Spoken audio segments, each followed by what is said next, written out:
जानकीकान्तस्मरणं सद्गुरुस्वामिनः आञ्जनेयस्वामिनः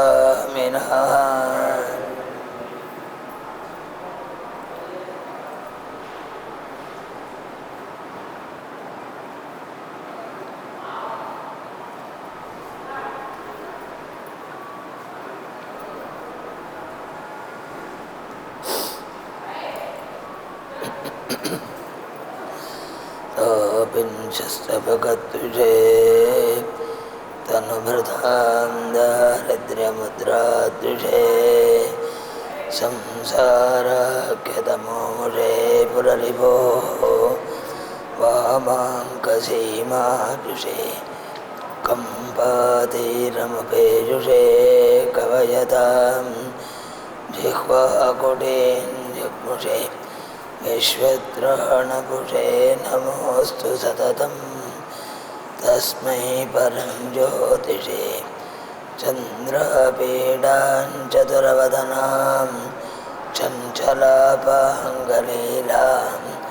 कुन्दस्मेरां कुजभरनतां कुन्तलोद्धूतभृङ्गां मारारहतेर्मदनशिखिनं मांसलं दीपयन्तीं कामाक्षीं तां कविकुलगिरां कल्पवल्लीमुपासे राकाचन्द्रसमानकान्तिवदना नाकाधिराजस्तुता मूकानामपि कुर्वती सुरधुनि निकाशवक्वैभवम् श्रीकाञ्चीनगरी विहाररसिका शोकापहन्त्री सतां एका पुण्यपरम्परा पशुपतेराकारुणे राजते कूजन्तं राम रामेति मधुरं मधुराक्षरम् आरुह्य कविताशाखां वन्दे वाल्मीकिकोकिलं वाल्मीकिर्मुनिसिंहस्य कविता वनचारिणः शृण्वन् रामकथानादं को न याति पराङ्गतिं यः पिबन् सततं रामचरितामृतसागरम् तृप्तस्तं मुनिं वन्दे प्राचेतसमकल्मषं गोष्पदीकृतवाराशिं मशकीकृतराक्षसं रामायणमहामालारत्रं वन्दे नीलाध्वजम् अञ्जनानन्दनं वीरं जानकीशोकनाशनं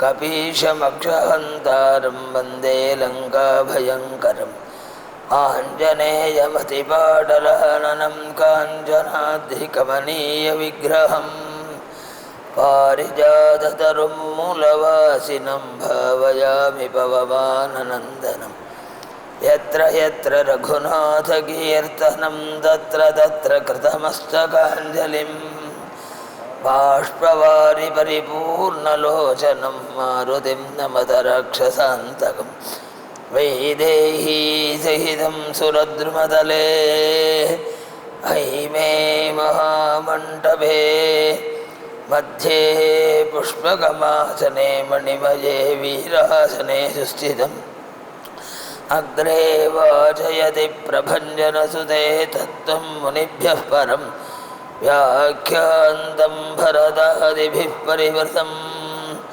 रामं भजे श्यामळं नमोऽस्तु रामाय सलक्ष्मणाय दिव्यै च तस्यै जनकात्मजायै नमोऽस्तु रुद्रेन्द्रयमानिलेभ्यो नमोऽस्तु चन्द्रार्कमरुद्गणेभ्यः मूकं करोति वाचालं भङ्गुं लङ्घयते गिरिं यत्कृपातमहं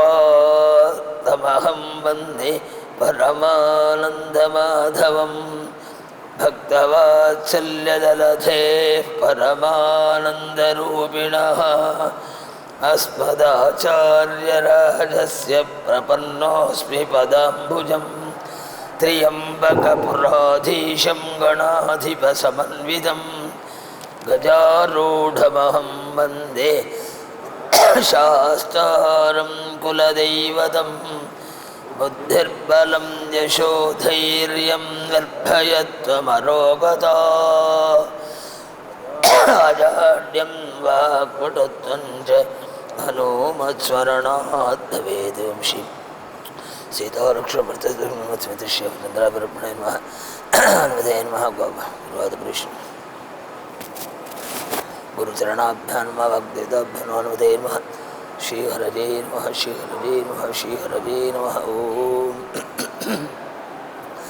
ततो रावणनीताया सीताया शत्रुकर्षणः येष पदमन्वेष्टुं चारणाचरिते पथि दुष्करं निष्प्रतिद्वन्द्वं चिकीर्षन् कर्मवानरः समुदग्रशिरो ग्रीवः गवां पतिरिवा बभौ अथ वैडूर्यवर्णेषु शाद्वलेषु महाबलः धीरः सलिलकल्पेषु विचचार यथा सुखं द्विजान्वित्रासयन् धीमानि उरसा पादपान् हरन्नि मृगांश्च सुबहून् निघ्नन्नि प्रवृद्ध इव केसरी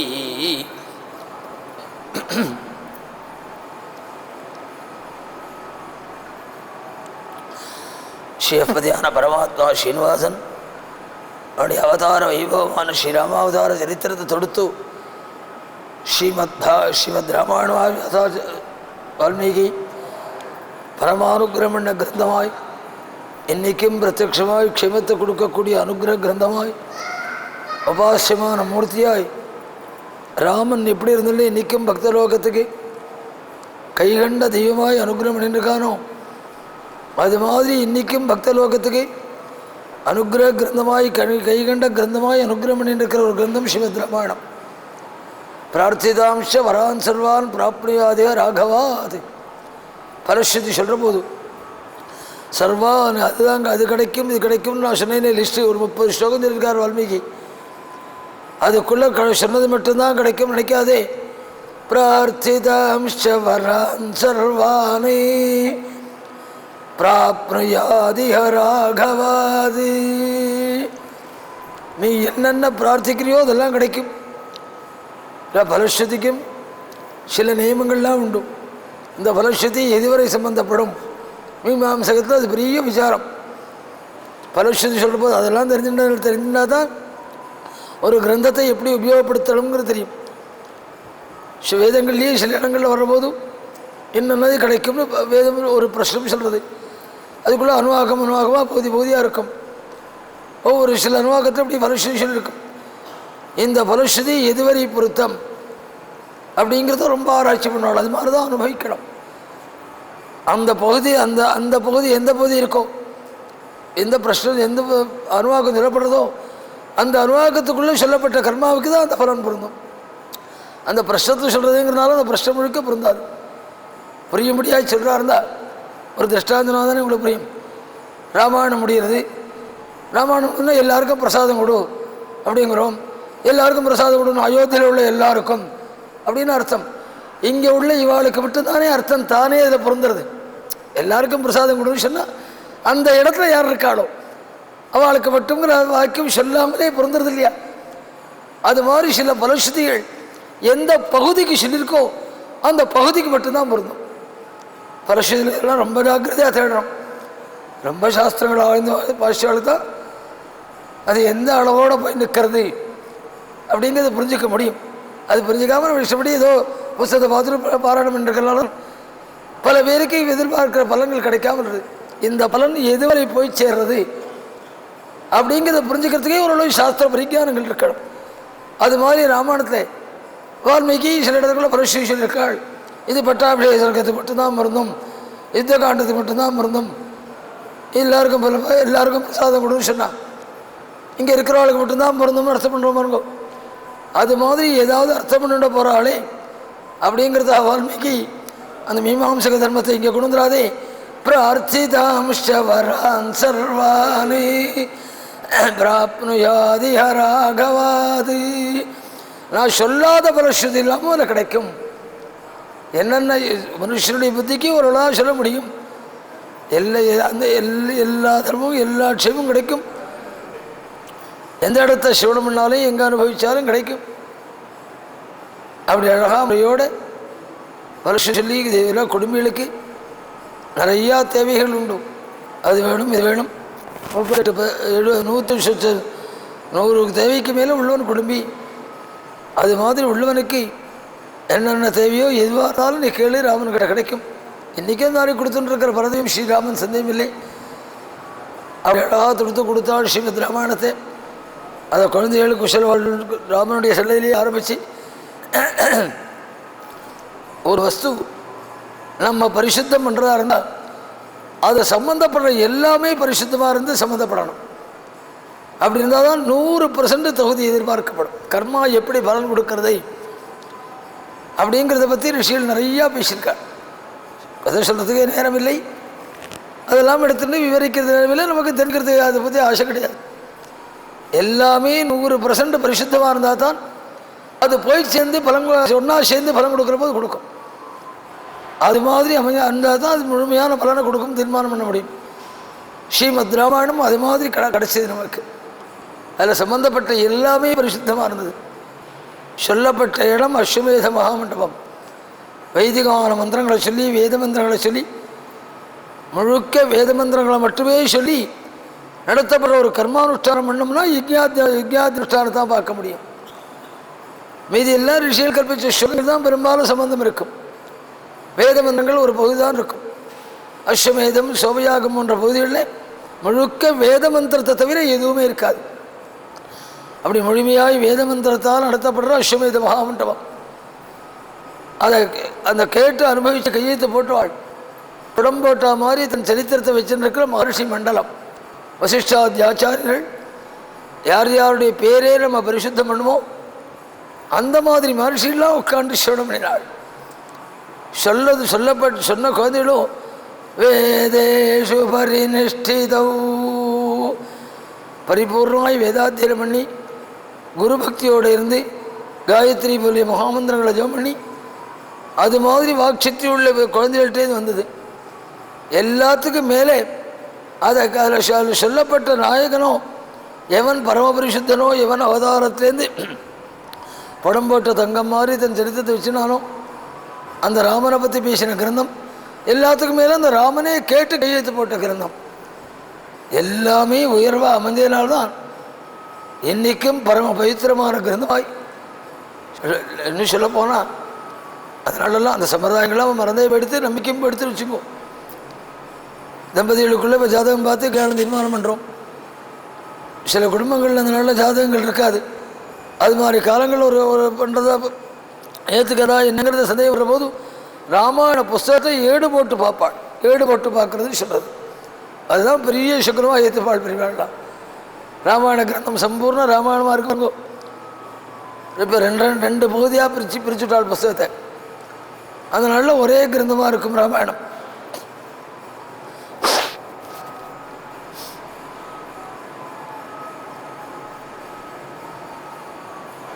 ஜானகி காந்த ஸ்மரணம் ஜெய ஜெய.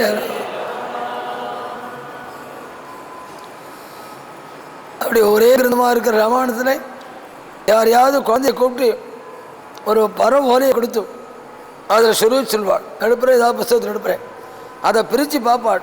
சீதா கல்யாணம் அங்குளிய பிரதானம் அது மாதிரி மங்களமான இடம் வந்தால் காரியம் சித்தியாக எடுத்து நடத்தலாமே. அவ்வளோ தூரம் அனுக்கிரக கிரந்தம் குழந்தையை கூப்பிட்டு ஏடு போட சொல்லி ஏடு போடுறதுலே பேர் இதுக்கு. அது ஒரு காரியத்தை ஆரம்பிக்கலாமா வேண்டாமா செய்யலாமா அப்படி சந்தேகம் வரும்போது அதுதான் கடைசி லட்சணம் எடுத்து பாழ்பெறுகிறார்கள். அந்த மாதிரி பிரத்யக்ஷ கிரந்தமாய் அனுக்கிரக கிரந்தமாய் எந்த விதத்திலையும் உபயோகப்படுத்தக்கூடிய கிரந்தமாய் ஸ்ரீமத் ராமாயணத்தை ரச்சனை பண்ணதை குழந்தைகள் அற்புதமாய் அஸ்வமேத மகாமண்டபத்தில் கானம் பண்ணி வந்தாள். நேற்றைய தினம் வாலி வதன் சொல்லி அவன் கேட்ட கேள்விக்கெல்லாம் பரம அமைதியாய் சுவாமி பதில் சொன்னாள். அவன் ஆக்ரோஷமாக சீரியனான்ங்கிறதுனால பகவான் சீரி பதில் சொல்லலை. அவன் எவ்வளோ உண்மையான சாந்தம் எப்போ வெளிப்படணும் தெரியுமோ, எதிராளி கோபத்தை தூண்டுற மாதிரி நடந்துக்கிற போதும் அமைதியாக இருக்கணும். அதுதான் உண்மையான சாந்தத்துடைய அடையாளம். ஒத்துமை இல்லாத போது உள்ளே உட்காந்து நான் சாந்தமாக இருக்கேன் சார் சொல்லிட்டு இருந்தா அதுக்கு அர்த்தம் உண்டான்னு கோபத்தை தூண்டக்கூடிய சூழ்நிலை ஏற்படணும். அப்போ சாந்தமாக இருக்கணும். அது மாதிரி அதிக்ஷிப்த சதாராமா தூக்கிற மாதிரி தான் பேசியிருக்கான் வாலி.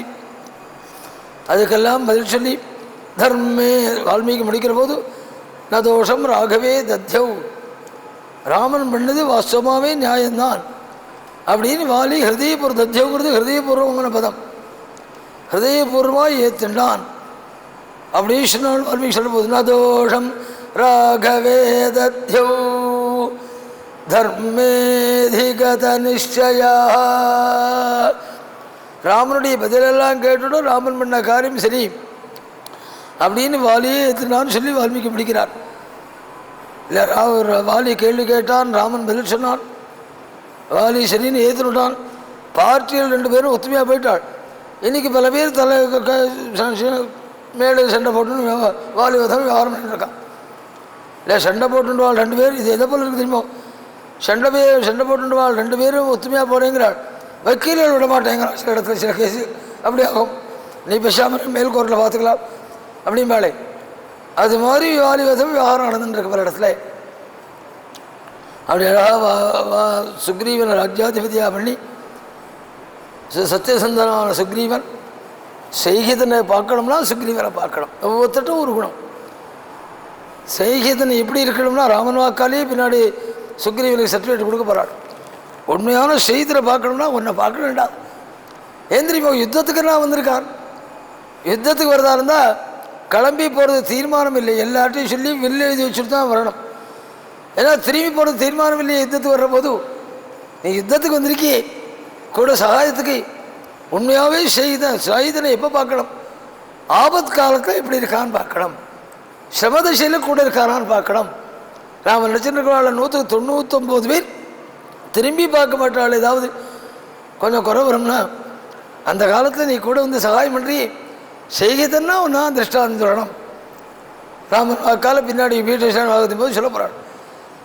அப்படி அழகாக 4 பிரித்து சைன்யங்களே அற்புதம் அனுப்ப தெற்கு தெற்கில் போகிற குழந்தைகள் சுயம்பிரவைன்னு ஒத்தி அவள்கிட்ட ஆதித்யம் வாங்கிட்டு அங்கேருந்து தெற்கு சமுத்திரக்கரையில் வந்து பார்க்குற போது சமுத்திரம் பிரமாதம் பிரகாசிக்க யார் தான்றதுன்னு யோசனை பண்ணி எல்லாம் என்னால் முடியாதுன்னு கைவிட்டு கொடுத்தோம்.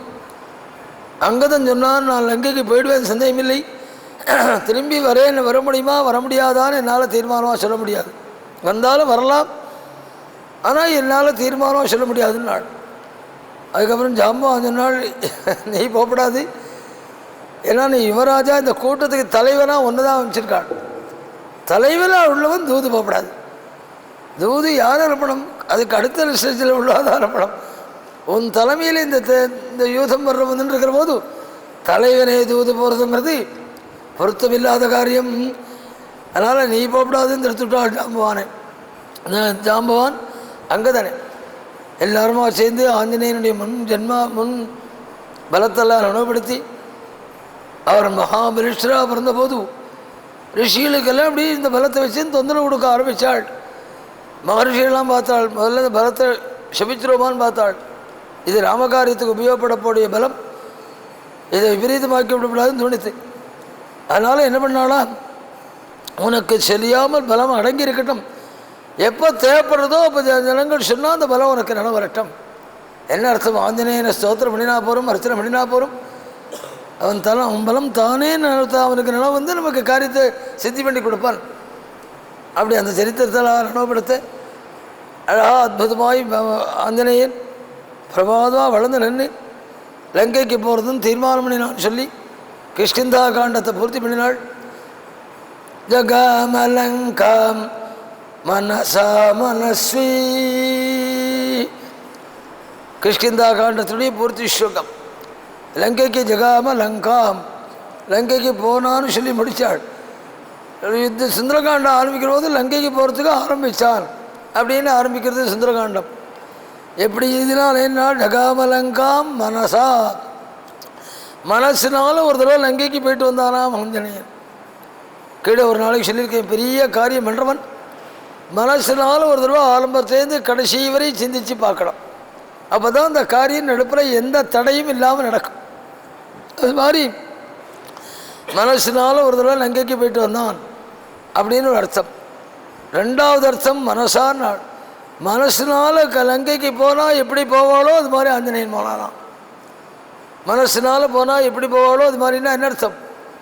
ஒருத்த மனசுனால இங்கேருந்து கிளம்பி காசியில் போய் கங்கா ஸ்நானம் பண்ணிட்டு வரா மாதிரி நினச்சிண்டா, வேர்க்குமா, விரிவு இருக்குமா, சோம்பல் இருக்குமா, அல்லது சிரமங்கள் இருக்குமா, ஒரு விதமான பரிசும் இருக்காது பாருங்க. அது மாதிரி ஒரு விதமான பரிசும் இல்லாமல் லங்கைக்கு போயிட்டு திரும்பி வந்தாங்க ஆஞ்சநேயன். அதனால தான் போய் இறங்கின உடனே ஒரு அரை மணி ஆஸ்வாதப்படுத்தினான், மூச்சு வாங்கித்து ஒரு ரொம்ப தீர்த்தம் வாங்கி குடித்தான். இந்த சரித்திரம் எதுவும் கிடையாது ஆஞ்சநேயனுக்கு. இறங்கினான் உடனே காரியம் ஆரம்பித்தான். நமக்கு அங்கேருந்து இங்கே வந்தால் இறக்கிறது கருத்து சொல்லி கேட்டிருக்கேன். அப்படி இருக்கிற போது ஆஞ்சநேயன் 1000 மைல் விஸ்தீர்ணமான சமுத்திரம் தாண்டியிருக்கான். ஏதாவது கொஞ்சம் ஆஸ்வாதப்படுத்தினான், ஒரு மரத்தில் உட்காந்து ஒரு அரை மணி சிவப்படுத்தி பரிகாரம் பண்ணினான் சொல்லணுமே வால்மீகி பண்ணினான்னு சொல்லலை. உடனே அடுத்த வினாடியே காரியத்தை ஆரம்பித்தான்னு சொல்கிறாள். ஏன் நான் மனசுனால போனால் எப்படி சிவம் இருக்காதோ அது மாதிரி போய் இறங்கினானா ஆஞ்சநேயன் லங்கைக்கு. ஜகாமலங்காம் மனசா மனஸ்வி. மூணாவது அர்த்தம் ஜகாமலங்காம் மனசா, ஹிருதயபூர்வமாய் லங்கைக்கு போனான்னு சொன்னாள். ஹிருதயபூர்வமாய் காரியத்தை ஏற்றினான். சில பேர் கடமையை தலையில் எழுத்து தண்டம் தண்டம் ஏதோ சொல்கிறாளே, விட முடியலையே, மறுக்க முடியலையே. சில பேர்கிட்ட காரியத்தை ஒப்படைச்சா இது மாதிரி தலையில் எழுத்துன்னு அது மாதிரி வாங்கிட்டு பண்ணுவாள். அது மாதிரி வாங்கிக்காமல் பெரிய பாக்கியம் இது இப்படிங்கிற முறையில் வாங்கிட்டானாம். ஜகாமலங்காம் மனசா, அப்படி ஹிருதயபூர்வமாய் போய் தேடி. ஹிருதயபூர்வம்னா என்ன அர்த்தம்? உண்மையான எண்ணத்தோடு இந்த காரியத்தை முடித்து கொடுக்கணும் அப்படிங்கிற பாவத்தோடு லங்கைக்கு கிளம்பினானாம். அதனால தான் பின்னாடி லங்கையில் ஆஞ்சநேயன் தேடுறதே வால்மீகி அற்புதமாக வர்ணிச்சிருக்காள். கவடான் அவகாடயன் வால்மீகி சொல்கிற போது, கதவு திறந்துருந்ததுன்னா கதவை சாத்திட்டு கதவு எடுக்கலை பார்ப்பறான், கதவு சாத்திருதுன்னா திறந்துட்டு கதவு எடுக்கலை பார்ப்பறான். கதவு எடுக்கலையா சீதை உட்காந்துருப்பாள். அவனால அந்த 4 விரல் பூமி, அதனால தான் சதுரங்குல மாத்ரோபி, 4 விரல் பூமி கூட தான் பார்க்காத இடம் இருக்கப்படாது லங்கையில் அப்படின்னு நினச்சின்னா அரசினாலாம். ஹிருதயபூர்வமாக அந்த வேலையை ஏற்றுடைய அடையாளம் அது. ஒரு காரியத்தை ஒருத்தட்ட ஒப்படைச்சோம்னு வச்சுங்கோ, அவள் பார்த்தாக்க ஒரு இதுவாக செய்கிறது, பார்க்கலன்னா ஒரு இதுவாக செய்கிறது, அப்படிலாம் இருக்கிற குணம் ஆஞ்சநேயன் பண்ணுறவாள் கிடையாது. அழகாக அப்படியே ஹிருதயபூர்வமாக வாங்கிட்டு அந்த வேலையை 100% முறையோடு செய்யணும். அப்படி மனசினால ஹிருதயபூர்வமாக வாங்கிட்டு லங்கை கிளம்பினான் ஆஞ்சநேயன். அப்படி சொல்லி கிஷ்கிந்தா காண்டத்தை முடித்து பரம மங்களப்பிரதமான சுந்தரகாண்டத்தை ஆரம்பித்தார் வால்மீகி. சுந்தரகாண்டம் ராமாயணத்தை விட இன்றைக்கி சுந்தரகாண்டம் பிரத்யட்ச பலம் கொடுத்துட்டுருக்கு. பல பேர் சொல்வாள், நாம் விடாமல் நித்தியம் ராமாயணம் பாராயணம் பண்ணிட்டுருக்கேன் அப்படின்னு சொல்வாள். ராமாயணம் பாராயணம் பண்ணிட்டுருக்கேன்னு சொல்வாளில் பார்த்தீங்கன்னா 100க்கு 90% பேர் சுந்தரகாண்டம் தான் பாராயணம் பண்ணிட்டுருப்பாள். ராமாயணம் பாராயணம் பண்ணிருக்கேன்னு சொல்கிறவாள்லே சம்பூர்ண ராமாயணம் பாராயணம் பண்ணுறவாள் ரொம்ப குறைச்சலாகத்தான் இருப்பாள்.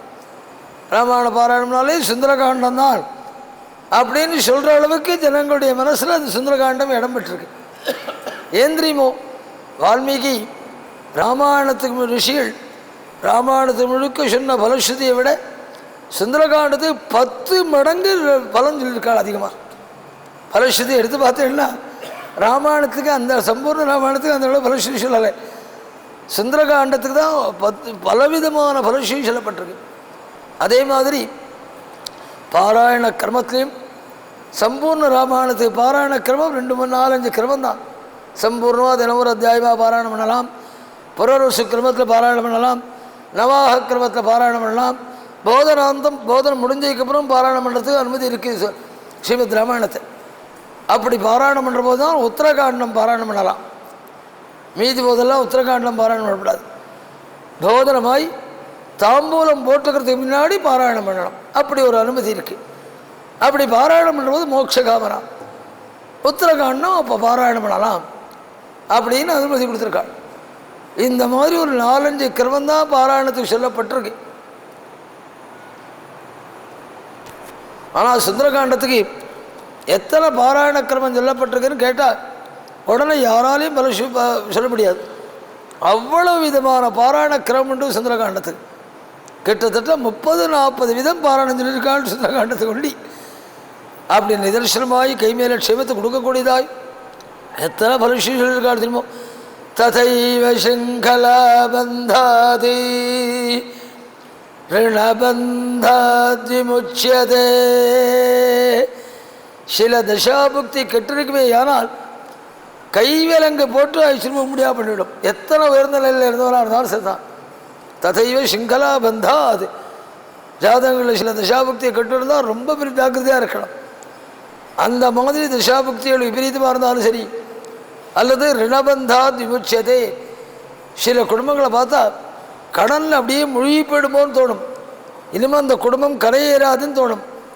அந்த மாதிரி குடும்பத்தில் உள்ளவர்கள்லாம் ஆஞ்சநேய நமஸ்காரம் பண்ணிட்டு சுந்தரகாண்டத்தை ஒரு பெரியவாட்டேருந்து ஆசீர்வாதமாக வாங்கிட்டு அப்படி பாராயணம் பண்ண ஆரம்பித்தா போகிறோம், அனாயாசமாக ஆஞ்சநேயன் தாண்டி வச்சுருவானாம். அது மாதிரி தாண்டின குடும்பம் ஆயிரக்கணக்கான குடும்பம் சொல்ல முடியும். ஒரு குடும்பம் இல்லை, 2 குடும்பம் இல்லை. ததைவ சிங்கலா பந்தாதி ரிணபந்தாத் விமுச்சியதே. அப்படி அற்புதமான கிரந்தமாய் சுந்தரகாண்டத்துக்கு பலஸ்ரீ சொன்னார்கள் ரிஷிகள். அப்படி மீதி மருஷிகளால் மங்களாசாசனம் பண்ணி அப்படி பலஸ்ரீ சொல்லப்பட்ட சுந்தரகாண்டத்தை வால்மீகி அற்புதமாக ஆரம்பித்தாள். குசல்வாள் கானம் பண்ண ஆரம்பித்தாள். ததோ ராவண நீதாயா சீதாயா சத்ருகர்ஷனா ஏஷ பதமன்வேஷ்டம் சாரணாச்சரிதே பதி துஷ்கரம் நிஷ்பிரதித்வந்தம் சிகீர்ஷன் கர்ம வானரா சமுதக்ரசிரோக்ரீவா கவாம் பதிரிவா பபௌ அத வைடூர்யவர்ணேஷு ஷாத்ஜலேஷு மகாபலः தீரः சலிலகல்பேஷு விசசார யதா சுகம் திஜான் வித்ராசயன் தீமானி உரசா பாதபான்ஹரன்னி மிருகம்ஷ சுபஹூன் நிக்ரன்னி பிரவருத்த இவ கேசரி. சுந்தரகாண்டத்தை பல பிரகாரமாக அனுபவிச்சாள் உண்டு, அனுபவிச்சிருக்கிறவாள் உண்டு. ஆஞ்சநேயன் சொன்னால் பொதுவாக ஆஞ்சநேயன் வானர முகத்தோடு எல்லாருக்கும் அனுபவத்துக்குள்ள ஒரு வார்த்தை, ஒரு விஷயம் சந்தேகமில்லை. பஞ்சமுக ஆஞ்சநேயன் உண்டு. ஆஞ்சநேயனை 5 முகத்தோடு அனுசந்தானம் பண்ணுறது. வந்தே வானர நாரசிம்ம ககராட் குரோடாஷ வக்திரான்விதம் அப்படின்னு தியான ஸ்லோகம் பஞ்சமுக ஆஞ்சநேயனுக்கு. 5 முகம் உண்டு. சுந்தரகாண்டத்துக்குள்ளே அந்த 5 முகத்தையும் கொஞ்சம் கொஞ்சமாக சம்மந்தப்படுத்தியிருக்கார் வால்மீகி. அதை அங்கீகரித்து கையெழுத்து போடுற மாதிரி. வந்தே வானரே குரங்கு முகம் இயற்கையாகவே உள்ளது தெரியும். நாரசிம்ம ககராட் குரோடாஷ வக்திரான்விதம் சிம்ம முகம் அதில் ஒன்று. பிரவர்த்தைவ கேசரி சிம்ம முகத்தை எப்படி தொட்டு சொல்கிறாள். ஒவ்வொரு இடத்துல ஒரு சப்தங்கள் சொல்கிறது மூலமாய் சுந்தரகாண்டத்துக்குள்ள 5 முகத்துடைய சக்தியும் வால்மீகி அனுபவிச்சிருக்காள். ஆஞ்சநேயனுடைய 5 முகத்தையும் இங்கே ஆரம்பிக்கிற போது ததோ ராவண நீதாயா சீதாயா சத்ருகர்ஷனா. ஆஞ்சநேயன் சத்ரு பீதியை போக்குறதுல அபாரமான மகிமை உள்ளவன் பிரபு ஆஞ்சநேயன். சத்ருகர்ஷனாங்கிறான்னு சில பேருக்கு எதிரிகள் கோர்ட்டு கேஸு தலையை பிச்சுக்கிற மாதிரி இருக்கும். எத்தனை இடத்துல ஆதாரத்தோடு சொல்லிருக்காள் தெரியுமோ. கோர்ட்டில் பிரபாதமாக கேஸ் நடந்துட்டுருக்கும், மாதப்பிரதிவாதம் நடந்துட்டுருக்கும். இங்கே சப்தசர்க்க பாராயணம் சொல்வாள் சுந்தரகாண்டத்தை. 64 நாள் அந்த 68 நாள் அந்த பாராயணம் நடக்கும். அதை குத்தி விளக்க வச்சுட்டு ஒரு சாஸ்திரியில் பாராயணம் பண்ணிருப்பார். 3 சில பேர் பரியாசம் பண்ணுவான். கோர்ட்டில் நல்ல வக்கீலை வச்சுன்னு வாதாட வேண்டிய கேஸ் இது. புஷுன்னு விளக்க வச்சுன்னு பாராயணம் பண்ணால் சரியாக போயிடுவான்னு எத்தனையோ வழக்குகள் அது மாதிரி அனுகூலமாய் அனுபவிக்கப்பட்டிருக்கு. ராமாயணம் என்ன பண்ண தெரியுமோ, பேனாவை கையில் எடுத்த ஜட்ஜினுடைய மனசை மாத்துமான்னு கேள்வி வரும். மாத்திருக்கு ராமாயணத்திலே திருஷ்டாந்தம் சொல்லப்பட்டிருக்கு. பல இடத்துல திருஷ்டாந்தம் இருக்கா.